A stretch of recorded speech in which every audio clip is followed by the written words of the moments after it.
Hello guys, for today's video, ayan, mag-hot cake nga pala si Inday. At dahil wala na naman siyang magawa at may tira naman siyang harina, ayan, gagawa na siya. At dahil gusto rin niya ng mga anak niya, gagawin na namin yan at yan ang aming tanghalian. Pero may ulam, may ano naman kami, pero mas gusto nila yan. Ayan, para wala na silang masabi. At sa totoo lang guys, tinatamad talaga ako niyan. Ayokong parang gusto ko na lang humiga ng humiga. Dahil suspended na naman ang klase dito sa amin. Ang aga ko na namang nagising at si Batang Makulit. Yung mga estudyante kong aga kong ginising kasi nga akala ko may pasok. Yung pala suspended pala, 'di ba? Kaya ayan, parang ang bigat ng katawan ni Inday.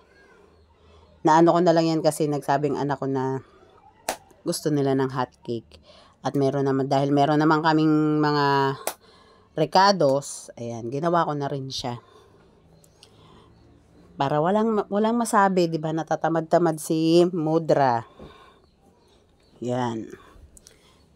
Ginawa ko na rin yan, ayan. Yung anak ko ang naghalo na ng harina.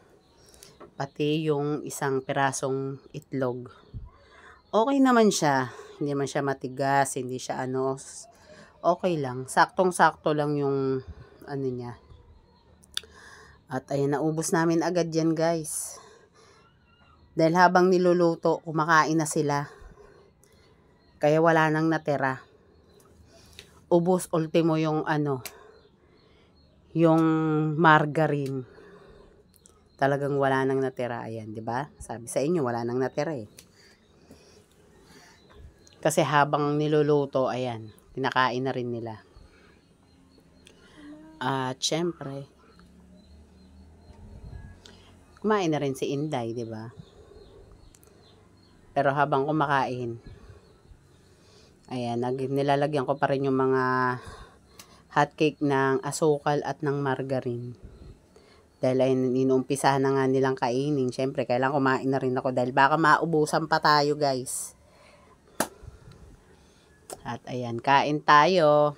Ayan ang aming pananghalian. Pero may kanin naman kami, tsaka ulam. Ayan lang gusto nilang kainin ngayon for today's video. At ayan ang star margarine. Palain nyo, naubos din yan.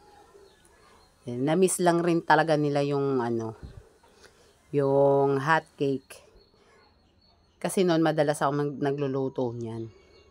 Halos siguro mga tuwing ikalawang araw nagaganyan ako. Nagluluto ako niyan. Parang nanawa na rin sila. Ayan. Parang ilang buwan bago ako gumawa uli. Kaya ngayon nagustuhan nila. Siyempre gagawa uli tayo niyan next month uli. Para hindi masasayang kasi minsan nasasayang din, nananawa sila. Wala sila sa mood kumain ng hot cake. Siyempre sayang ang pagkain guys. Bawal magsayang ng pagkain. Dahil mahal ang bilihin, di ba? At saka grasya yan. Hindi yan pwedeng itatapon mo lang. Thanks for watching.